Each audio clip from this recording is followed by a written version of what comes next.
ओ सूत अधीरथ,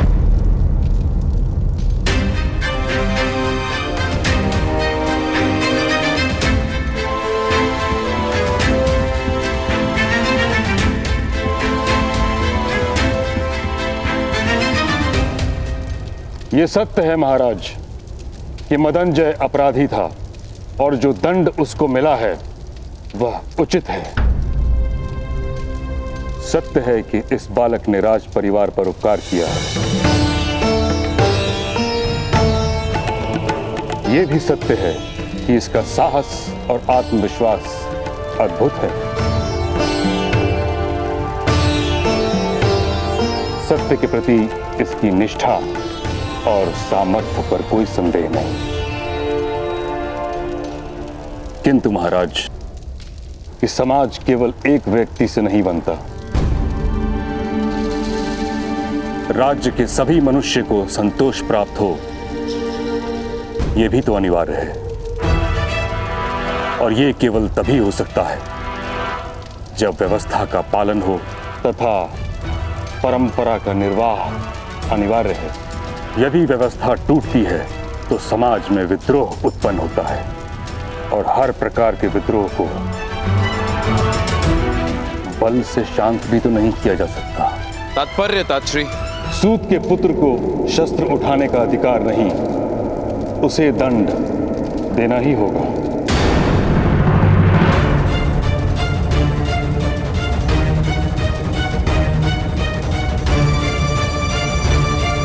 नहीं महाराज, कृपा कीजिए, बालक है।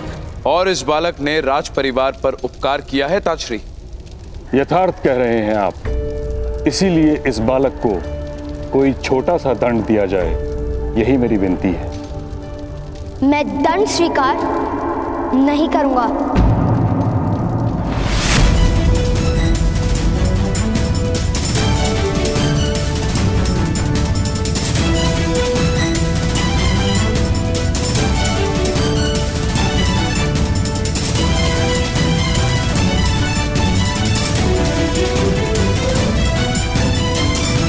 पुत्रकर्ण, मौन रहो। राजसभा में विवाद मत करो। किंतु पिताश्री, यदि आपके साथ अन्याय नहीं हुआ होता तो भ्राताश्री क्यों शस्त्र उठाते? अनिवार्य था शस्त्र उठाना पिताश्री। बालक, न्याय प्राप्त करने का सबको अधिकार है। राज्य की व्यवस्था प्रत्येक व्यक्ति को न्याय प्रदान करती है। राज्य की व्यवस्था से ही अन्याय हो तब क्या किया जा सकता है? राजा के हाथों कभी अन्याय नहीं होता राधे। अन्य सबके अन्याय के लिए राजा से याचना करना संभव है, किंतु किसी भी कारणवश व्यवस्था और परंपरा को भंग नहीं किया जा सकता। अन्याय और याचना की व्यवस्था से तो उत्तम है कि ऐसी परंपरा ही ना हो। राधे, क्या कोई दूसरा सूत तुम्हारी भांति शस्त्र धारण करके अपना रक्षण कर सकता है?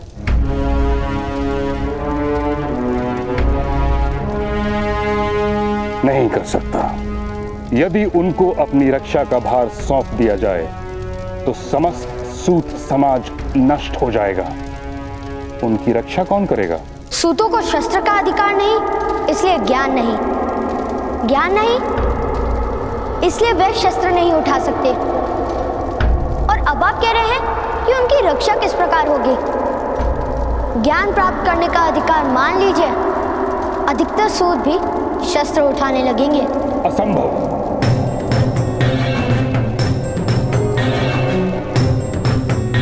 मरुभूमि में हरेक वृक्ष पर कांटे होते हैं, किंतु वन में प्रत्येक वृक्ष पर कांटे नहीं होते।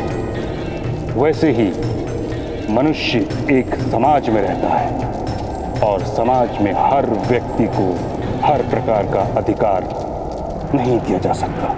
और ये निश्चित कौन करता है? परंपरा। परंपरा कोई एक व्यक्ति निर्मित नहीं करता, सहस्त्रों वर्ष से निश्चित होती आई है। समाज के इतिहास के अनुभवों से बनती है परंपरा। राजा केवल उसका वहन करता है। जब मैं जीवित नहीं था तब किसी ने किस प्रकार जाना होगा कि मैं कौन हूँ, मेरी स्थिति क्या है, मेरी इच्छाएं क्या हैं? उस समय की बनी परंपराओं को मैं आज क्यों स्वीकार करूं?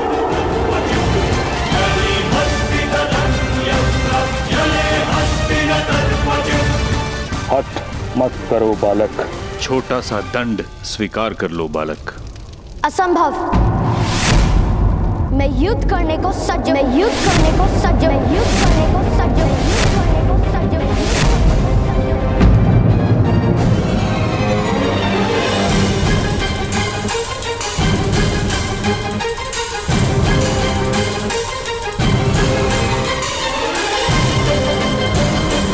कर्ण, विद्रोह नहीं कर सकते तुम। महाराज, महामहिम, महामंत्री, मेरे पुत्र को क्षमा कर दीजिए। इसने विद्रोह किया है महाराज, इसे दंड मिलना चाहिए, मृत्यु दंड। इस सूत के बालक को मृत्यु दंड दीजिए। मृत्यु दंड दीजिए, मृत्यु दंड दीजिए, मृत्यु दंड दीजिए, मृत्यु दंड दीजिए, मृत्यु दंड दीजिए, मृत्यु दंड, मृत्यु दंड दीजिए, मृत्यु दंड दीजिए, मृत्यु दंड दीजिए, मृत्यु दंड दीजिए, मृत्यु दंड दीजिए, मृत्यु दंड, मृत्यु दंड दीजिए, मृत्यु दंड दीजिए। किसी में शक्ति हो तो दीजिए मृत्यु दंड।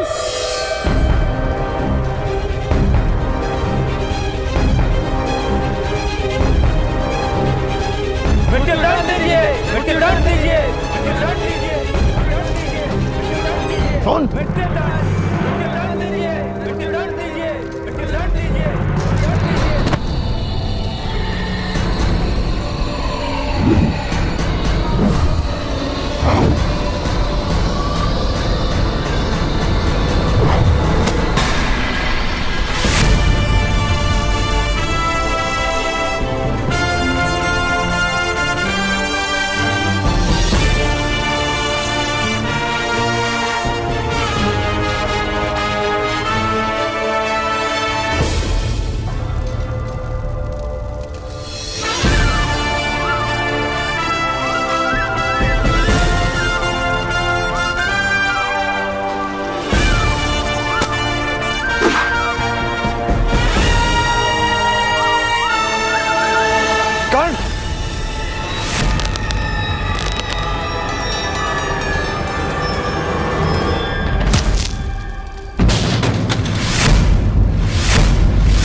बड़े दरबार में शस्त्र उठाने का साहस। यदि आज तुम्हें क्षमा कर दिया तो कल ये कोई और करेगा इस राज्यसभा में।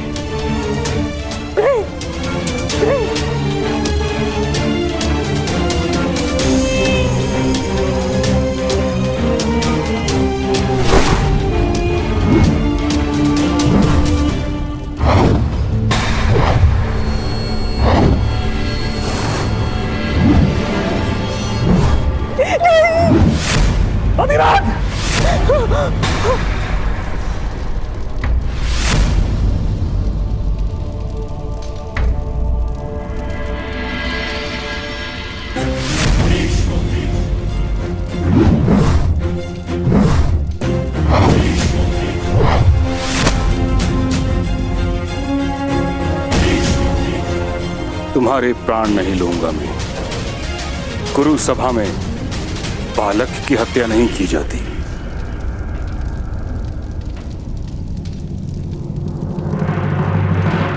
अधिरथ, तुम्हारे पुत्र ने राज्यसभा में विद्रोह किया है।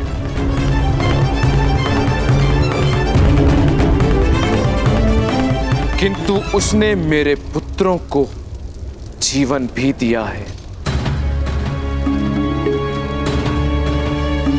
इसीलिए हम तुम्हें केवल इतना ही दंड देते हैं कि आज के बाद तुम्हारा पुत्र कभी भी धनुष नहीं उठाएगा।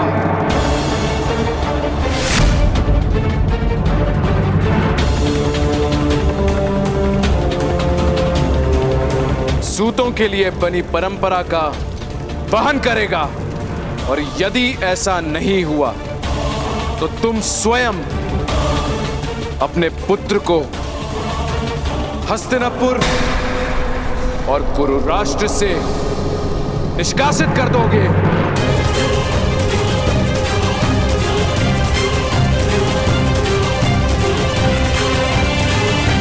इस समय तुम दोनों मुक्त हो।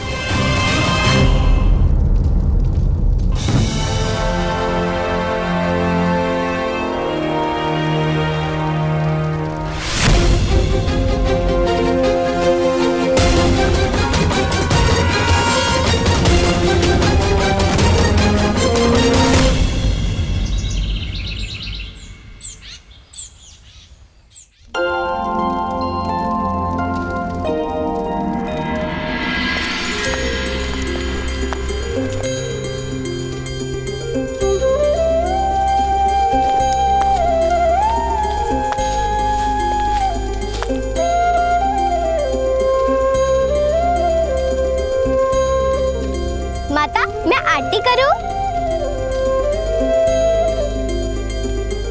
अवश्य वैशाली, तुम्हारा तो सबसे पहले अधिकार है। जब हम बड़ों का विश्वास टूट गया था, तब तुम मित्रों ने ही तो साथ दिया कर्ण का।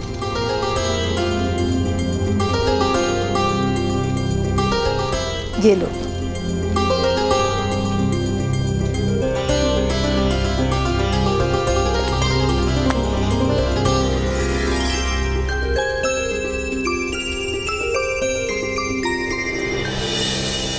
आज के बाद तुम्हारा पुत्र कभी भी धनुष नहीं उठाएगा।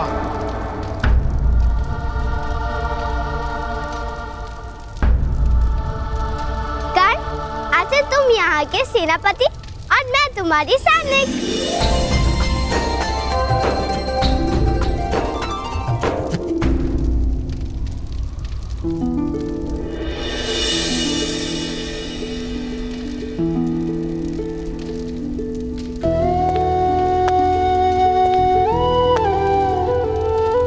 पुत्र कर्ण,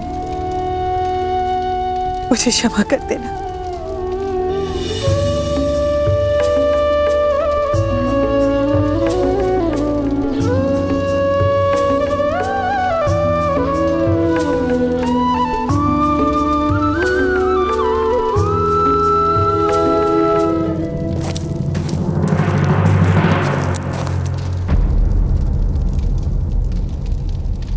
सूत अधिरथ, आपको महामहिम भीष्म ने बुलाया है। सूर्योदय के समय गंगा के पावन घाट पर प्रातः स्नान हेतु महामहिम नित्य जाते हैं। कल प्रातः काल आपको वहीं आने का आदेश है। अवश्य।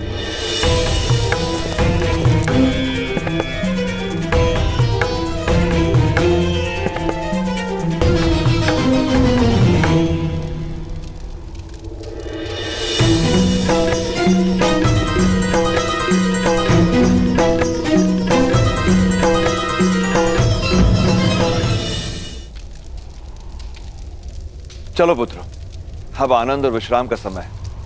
बालकों के सम्मान में राधा आज सबको भोज देंगी। बामिल, शोण, कर्ण को ले जाओ।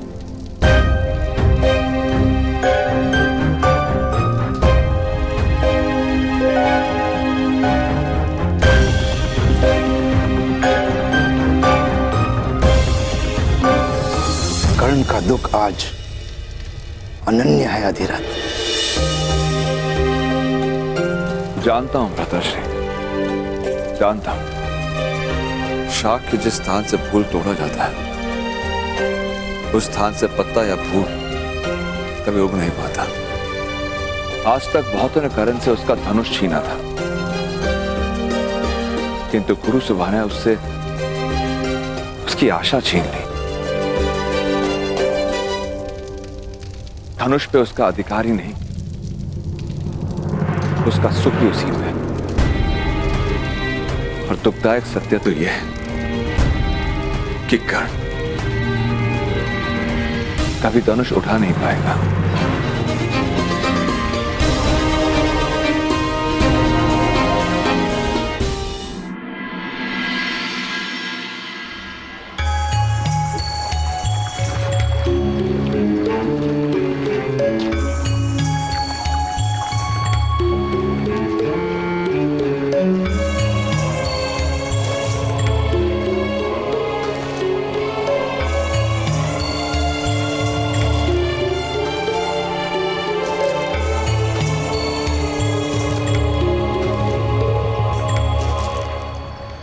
प्रणिपात मामाई। कल्याण हो। क्या कार्य करते हो? अभी अभी हसनापुर आए, अभी कोई कार्य आरंभ नहीं किया। मैं तुम्हें अपने सारथी के रूप में नियुक्त करता हूं।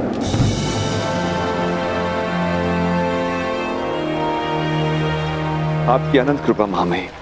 कृपा नहीं, स्वार्थ है। तुम मेरे निकट रहोगे तो मेरी दृष्टि तुम्हारे पुत्र पर रहेगी। उस जैसा तेजस्वी और ऊर्जावान बालक मैंने संसार में नहीं देखा। उसका अध्यापन मैं उचित रूप से करवाऊंगा। बिजली को आकाश में देखा, उसकी कोई दिशा नहीं होती, उस पर कोई अंकुश नहीं होता। कुछ ही क्षण के लिए प्रकट होती है और फिर लुप्त हो जाती है। जिस पर गिरती है उसे नष्ट कर देती है। मेरी इच्छा है कि तुम्हारा पुत्र एक महान सारथी बने, ताकि समस्त सूत समाज का मार्गदर्शन करे। बिजली की भांति उसका सामर्थ्य छिन्न भिन्न न हो जाए।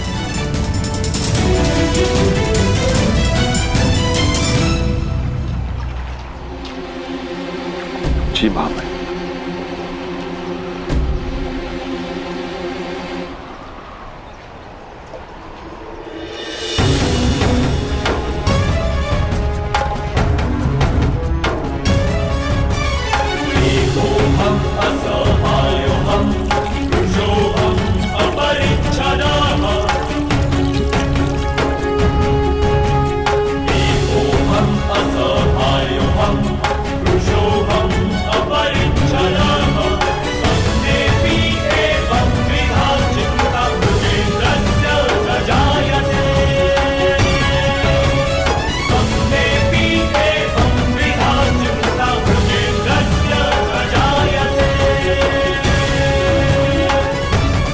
मैं बिजली की भांति दिशाहीन नहीं हूं, मनुष्य हूं।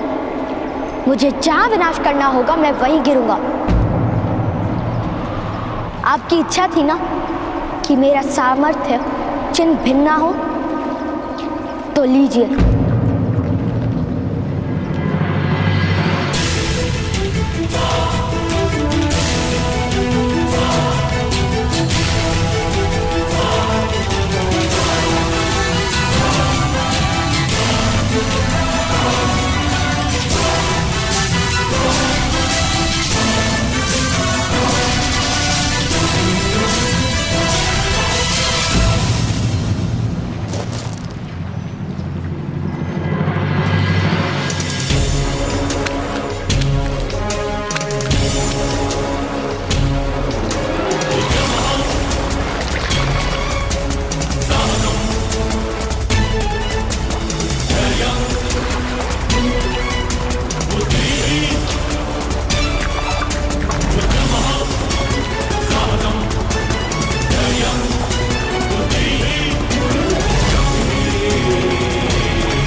भगवान सूर्य नारायण जी, मैं प्रतिज्ञा करता हूँ, प्रातःकाल सूर्य अर्घ के समय मेरे सामने आने वाले व्यक्ति को मैं अवश्य दान दूंगा। उस व्यक्ति की हर इच्छा पूर्ण करूंगा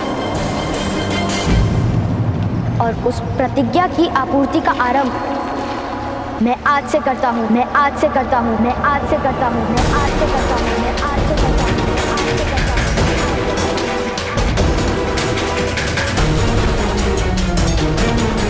महामहिम भीष्म को दान देकर, दान देकर, दान देकर, दान देकर, दान देकर।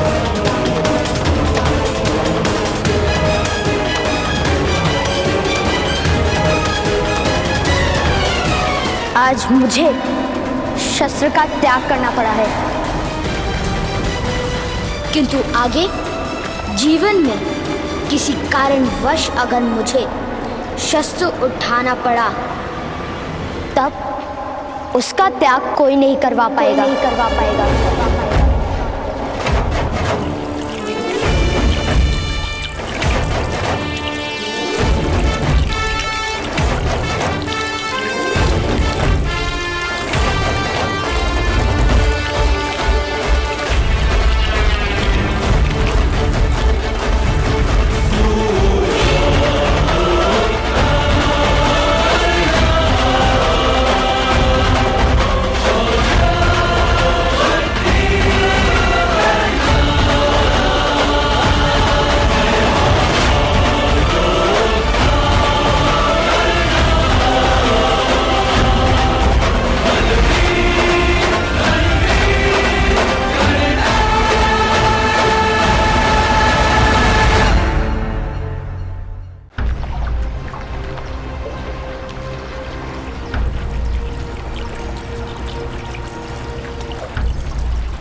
आज मुझे शस्त्र का त्याग करना पड़ा है, किंतु आगे जीवन में किसी कारणवश अगर मुझे शस्त्र उठाना पड़ा तब उसका त्याग कोई नहीं करवा पाएगा, नहीं करवा पाएगा।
दस वर्षों बाद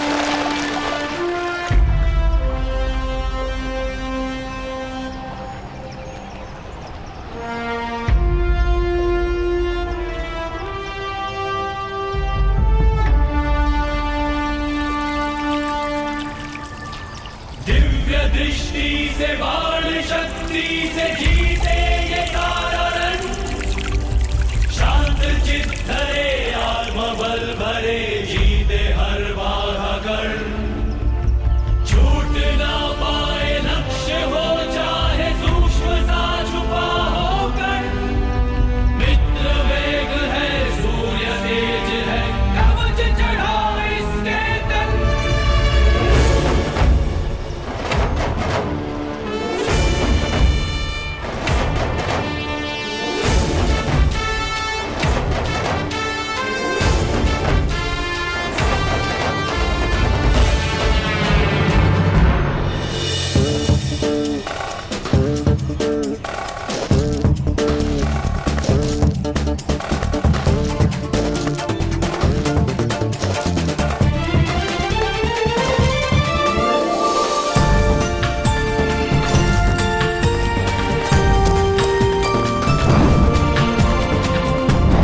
भ्राताश्री!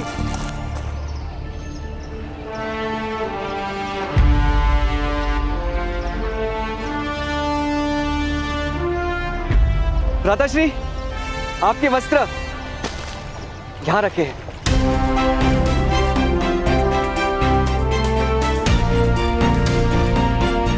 आप शीघ्र ही सज्ज हो जाइए, आज हमारी अंतिम परीक्षा है। सूतों के लिए कोई भी परीक्षा अंतिम नहीं होती शो। अर्थात गुरुकुल में ली जाने वाली अंतिम परीक्षा है, और आज स्वयं महामहिम भीष्म पधारेंगे।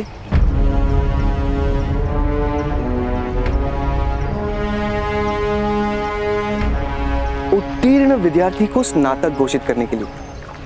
स्मरण है ना?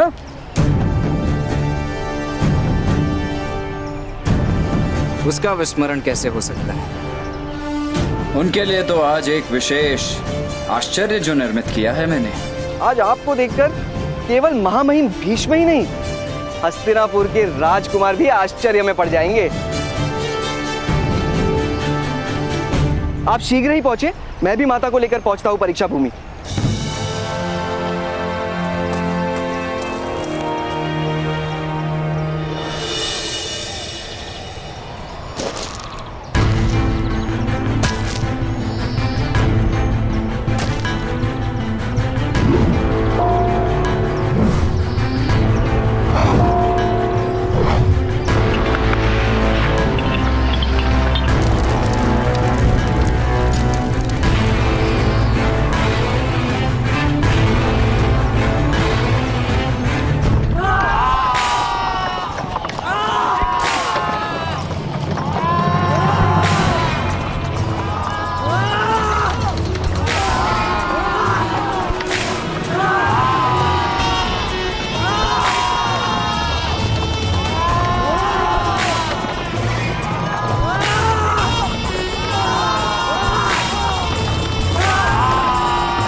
ये किस प्रकार का व्यवहार है राजकुमार दुशासन? अश्वों के स्थान पर मनुष्य को क्यों बांधा है? सारथी है ये, सारथी है ये। रथ हाँकना इनका कर्तव्य है। यदि अश्व नहीं होंगे तो रथ के साथ इन्हें स्वयं बंधना पड़ेगा। आप इनकी चिंता मत कीजिए, आप केवल इतनी चिंता कीजिए कि मेरे ज्येष्ठ भ्राताश्री युवराज दुर्योधन का ये अनुचर कुमार आज प्रथम श्रेणी में ही उत्तीर्ण, अन्यथा युवराज का क्रोध आपके आश्रम को ही भस्म कर देगा।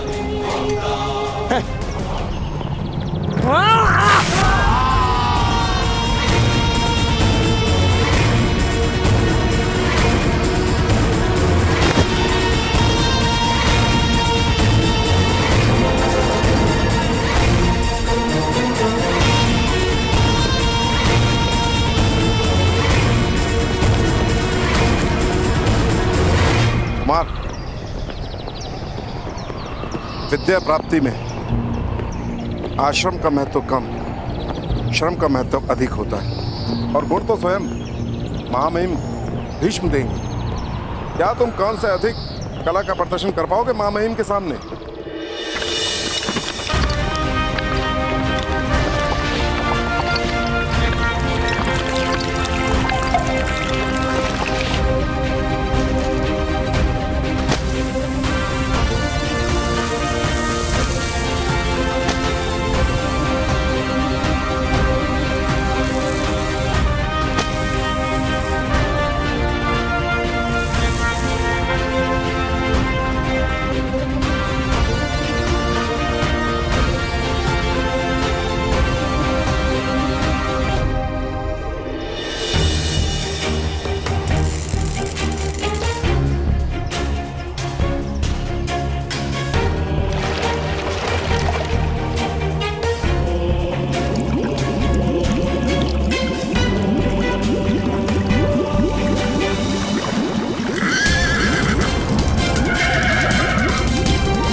शोन,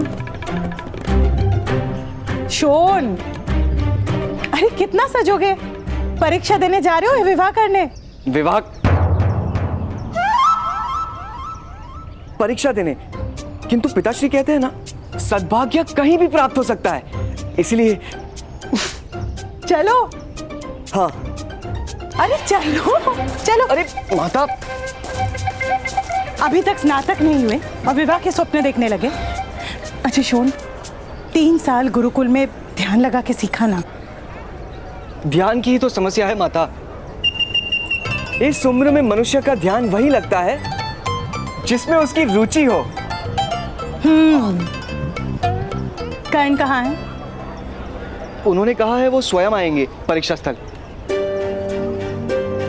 वही तो चिंता है, कहीं कर्ण का पराक्रम देखकर हस्तिनापुर के राजकुमार क्रोधित ना हो जाए। सूतों के पराक्रम क्षत्रिय सह नहीं पाते।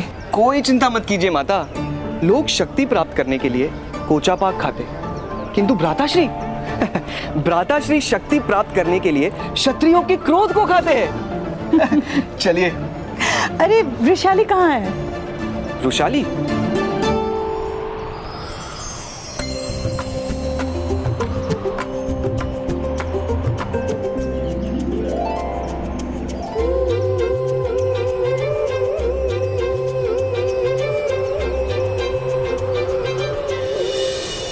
वृषाली तो अवश्य किसी शिव मंदिर में खड़ी होगी।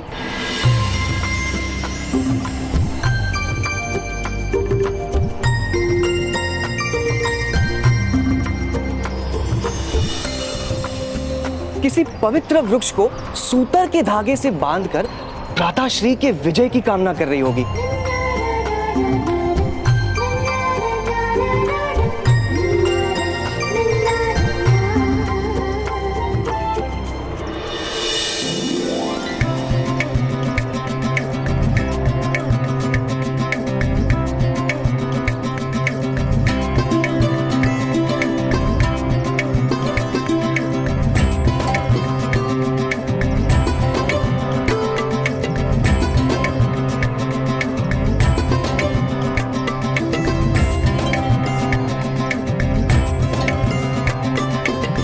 अवश्य विश्राम की सभी वस्तुओं का त्याग कर कष्ट सह रही होगी।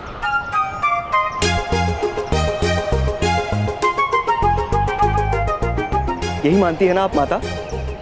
हाँ। किंतु वृषाली की तपस्या का मार्ग आपसे भिन्न है माता। चलिए। चलो।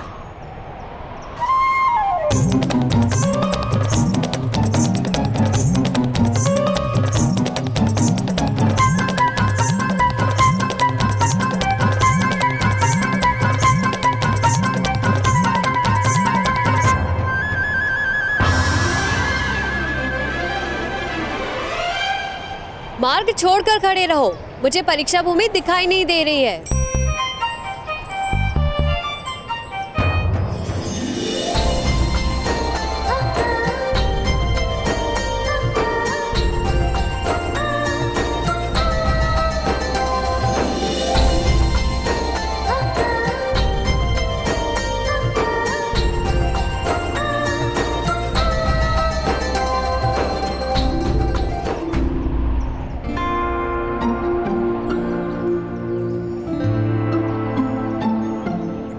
कहाँ हो सेनापति कर्ण? ये कार्य तो सफल हुआ, अब समय हो रहा है। महामहिम मेरी प्रतीक्षा कर रहे होंगे।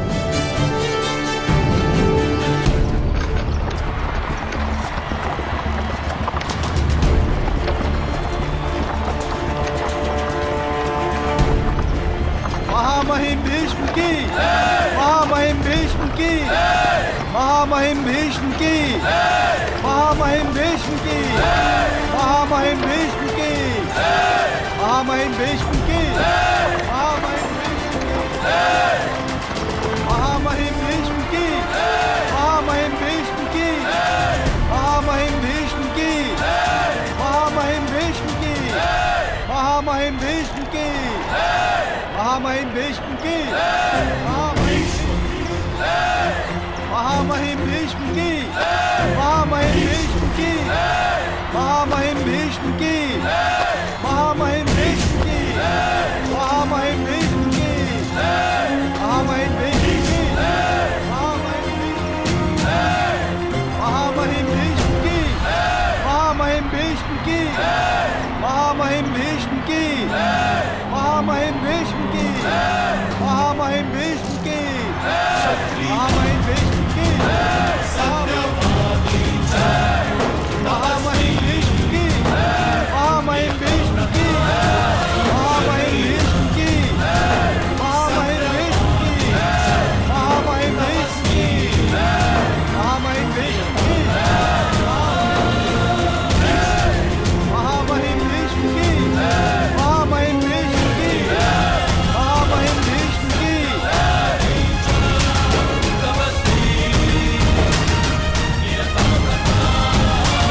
महामहिम भीष्म की जय हो। गुरुदेव, आपने सूतों की परीक्षा में पधार कर हमारा सम्मान बढ़ाया। सारथी तो एक योद्धा का प्रथम कवच होता है गुरुदेव। मेरी दृष्टि में सूतों का महत्व किसी पुरोहित से कम नहीं। परीक्षा आरंभ कराइए। अवश्य। आज का प्रथम परीक्षार्थी है आपके सारथी अधिरथ का पुत्र कर्ण।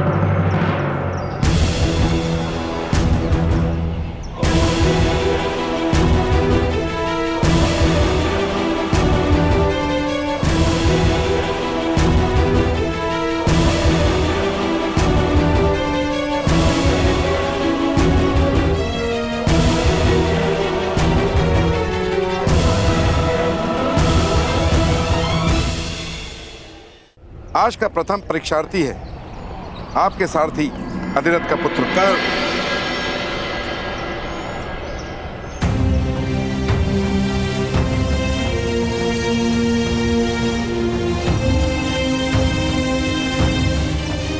उसकी परीक्षा तो वर्षों पूर्व हो चुकी है।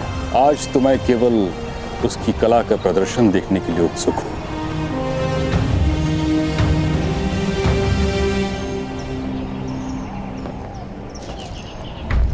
राधे कर्ण, सामने आओ।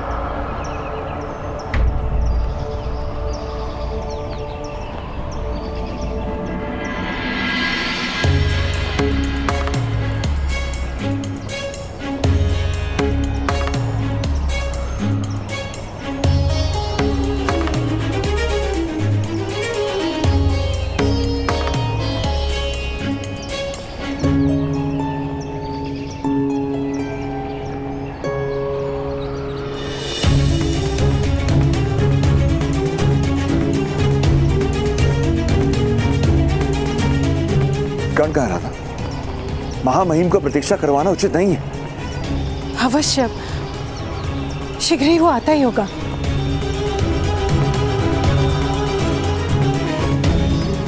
शौण, कहां है तुम्हारा भ्राता कर्ण? गुरुजी, भूमि पर अधिक से अधिक सूर्य का प्रतिबिंब दिख सकता है। स्वयं सूर्य को देखना हो तो दृष्टि आकाश की ओर करनी पड़ती है।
ये किस प्रकार का व्यवहार है गुरुदेव? कैसी दृढ़ता है ये? महामहिम भीष्म के सामने आकाश मार्ग से आने का साहस कैसे कर सकता है सूत पुत्र?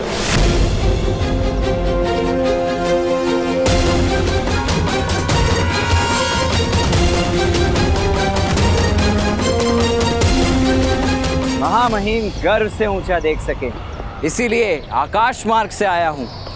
एक सूत पुत्र का ये साहस!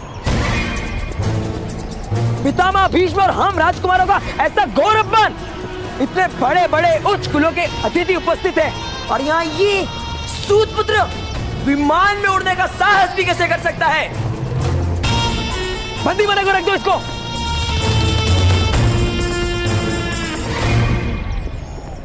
राजकुमार, सूतों का क्या कार्य होता है? रथ चलाना, अर्थात वाहन चलाना। हाँ, वाहन ही तो चला सकते हैं, सूत। तो ये क्या है राजकुमार?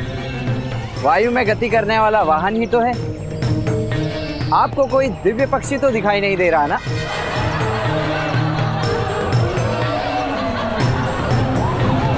मान रहा हूं कर्ण, हमारा तो अधिकार ही नहीं कि हम वायुयान पर बैठ सके। राजकुमार, महामहिम भीष्म के अपमान के अपराध में कर्ण को दंड दीजिए।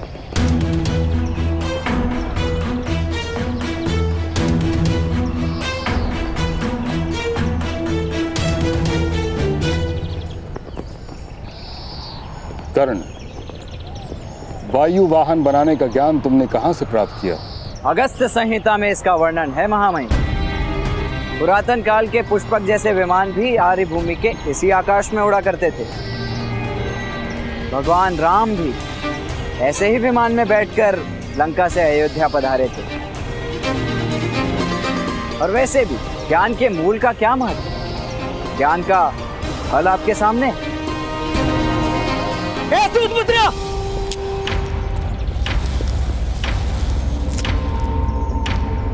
पितामह भीष्म के सामने ऐसी उदंडता से उत्तर देते हो? मूर्ख! मैं उनका अपमान नहीं सहूंगा।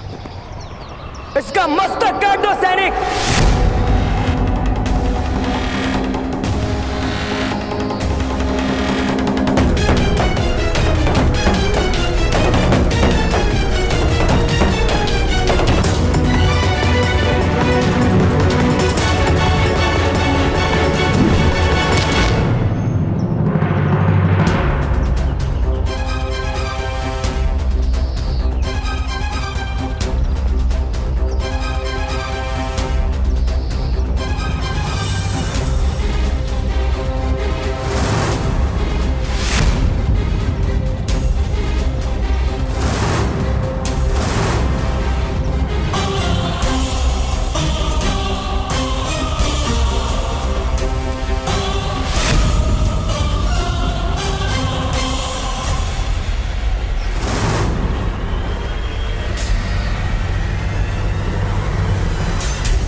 महामहिम, हृदय में करुणा धारण करके न्याय करें।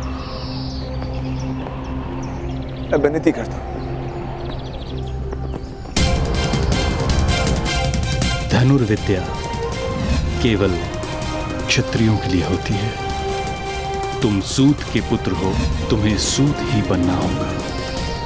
आज के पश्चात तुमसे धनुष लेने की आवश्यकता नहीं पड़ेगी। न्याय करते समय करुणा नहीं दिखाई जाती, सत्य और परंपरा का विचार किया जाता है।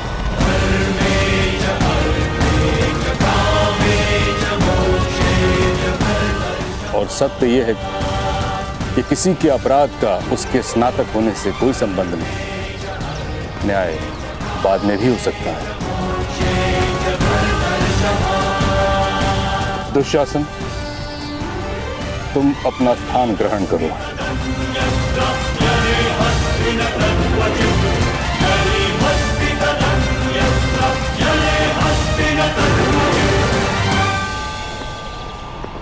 कर्ण, अब तुम अपनी परीक्षा दो। 3 वर्षों से रथ चलाने का अभ्यास कर रहे हो। रथ चला पाते हो या केवल वायु में ही उड़ते रहते हो? मेरा तो जन्म ही आकाश में उड़ने के लिए हुआ है महामहिम। भूमि से बांधने का प्रयास तो आपने किया है। मेरे रथ चलाने की कला का अनुभव तो आपने बहुत वर्ष पूर्व ही कर लिया। यदि विस्मरण हो गया हो तो परीक्षा दे देता हूं।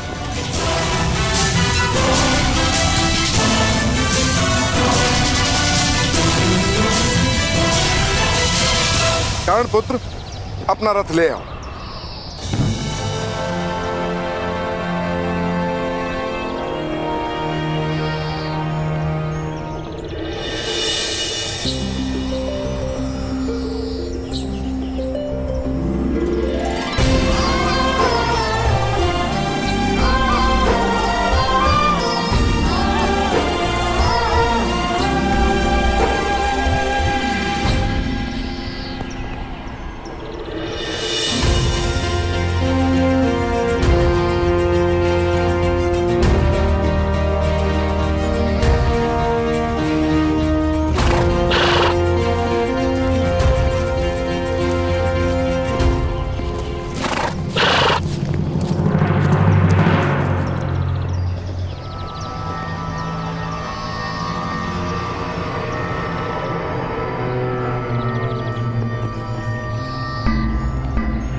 उग्रवाद महोदय, आप सबको इतने घाव किस प्रकार लगे? ये तो सूत होने का दंड है पुत्र। हस्तिनापुर के 100 राजकुमार अब निरंतर हम जैसे नीच जात के लोगों को यातना देते ही रहेंगे। राजकुमारों ने अपने रथ के साथ अशोक के स्थान पे ही इन्हें बांध कर रखा था भ्राताश्री। पर क्यों? आज जब प्रातःकाल अश्वों को पानी पिलाने नदी पर लेकर गए तभी वहां अचानक सिंहों का परिवार आ गया। अश्वों के जीव बचाने हेतु हमने अश्वों को मुक्त कर दिया ताकि अश्व भाग सकें, और हम सारे साथी वृक्षों के ऊपर चढ़ गए। और जब सारा वृतांत राजकुमारों को सुनाया और उनसे विनती की नए अश्व लाने के लिए हमें कुछ समय दे, तो उन्हें क्रोध आ गया और उन्होंने हमें स्वयं रथ खींचने का आदेश दिया।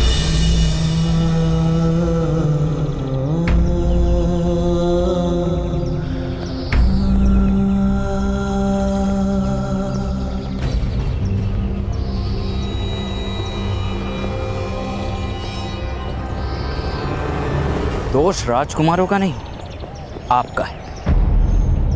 अश्वों की भांति मौन रहकर जियोगे उग्रवाक महोदय, तो अश्वों की भांति रथ से बनना भी पड़ेगा। नाम रखा है आपने उग्रवाक, जिसके शब्दों में अग्नि जैसा भयानक ताप हो उसे उग्रवाक कहते हैं। चिड़ियों से अधिक ध्वनि तो कर नहीं पाते उग्रवाक। किंतु हम कर भी क्या सकते हैं? घाव सहन करने की शक्ति दी है ना ईश्वर ने। अब अंतर में घाव करने का साहस भी जन्मा लो। कोई क्षत्रिय अन्याय नहीं कर पाएगा। सर्प ना बन सको तो नेवला बनो। चूहे तो सर्प का भोजन ही बनते हैं। यदि हमारे पास शस्त्र उठाने की स्वतंत्रता होती तो क्या कर लेते उग्रवाक महोदय? शक्ति शस्त्रों में नहीं होती, भुजाओं में होती है।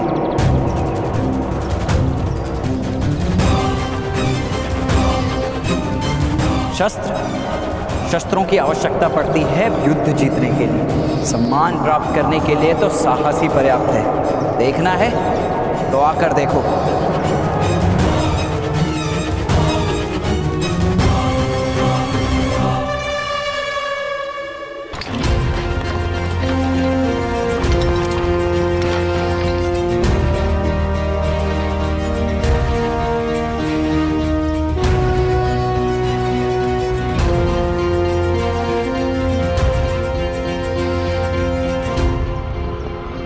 मैं परीक्षा हेतु सज्ज हूं महामहिम।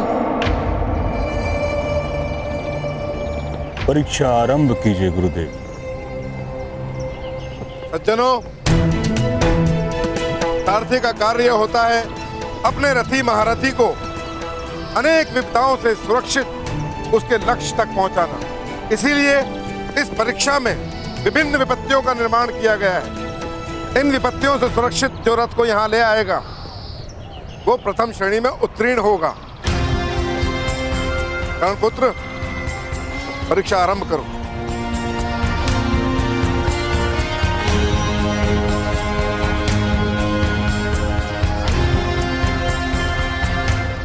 महामहिम, गुरुदेव ने कहा कि सारथी का कर्तव्य होता है कि अपने महारथी को सुरक्षा सहित युद्ध में ले जाए और उसकी सुरक्षा करे।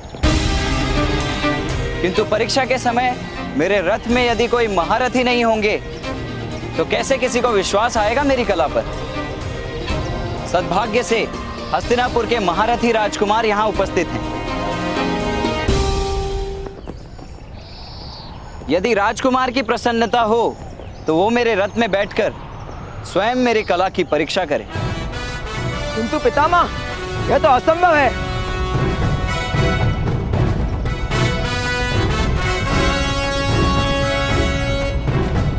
यदि राजकुमार में साहस ना हो तो मैं अकेला रथ चालन की परीक्षा दूंगा। दुशासन पुत्र, अगर तुम में साहस ना हो तो रहने दो। पधारिए राजकुमार, मेरा रथ आपकी प्रतीक्षा कर रहा है।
अरे अरे अरे, गिर गए महारथी। गड्ढे वाले मार्ग का चयन किया है ना। रथ में बैठना सरल नहीं।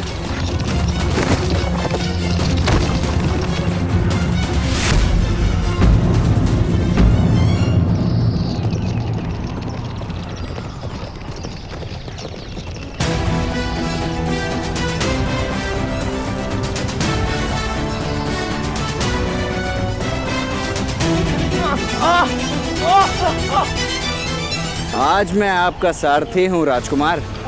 आपको रथ में रखना मेरा कर्तव्य है।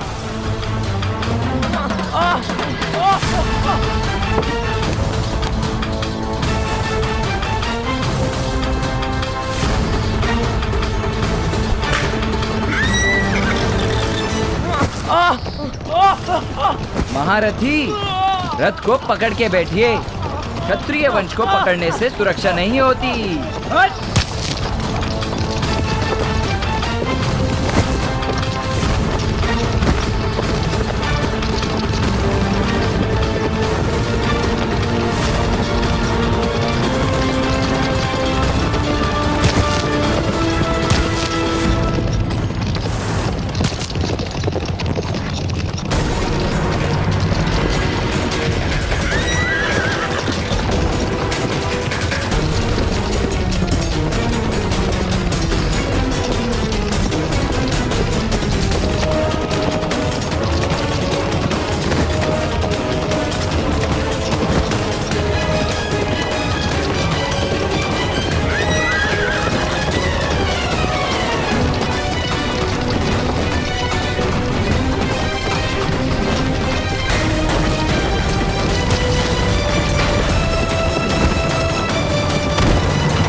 अरे रे रे, राजकुमार आपको कोई घाव तो नहीं हुआ ना?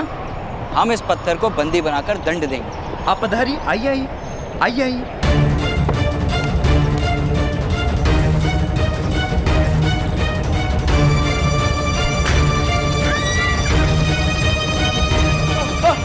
राजकुमार, ठीक से खड़े रहने का प्रयास कीजिए, कहीं आपके कारण मैं पराजित ना हो जाऊं।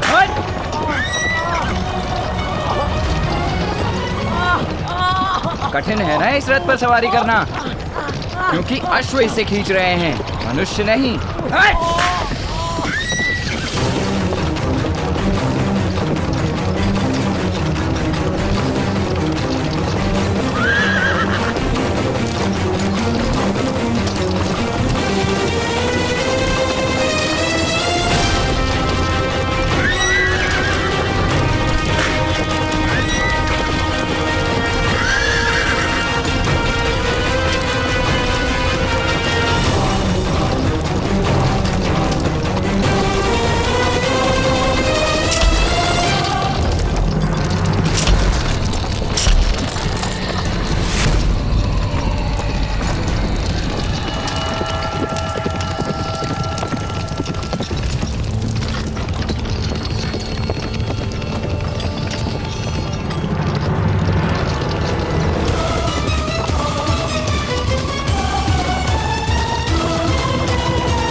धोने के लिए जल का प्रबंध करवाऊं राजकुमार?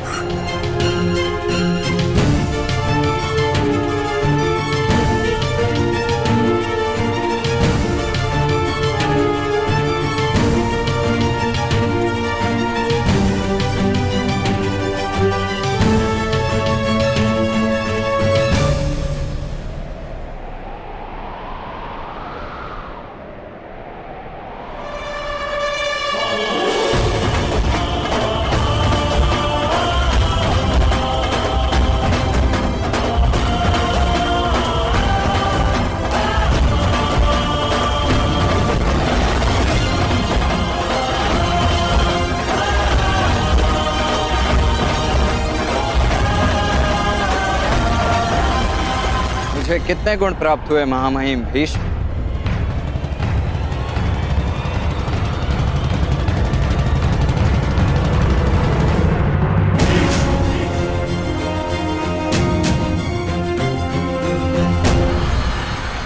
क्षत्रिय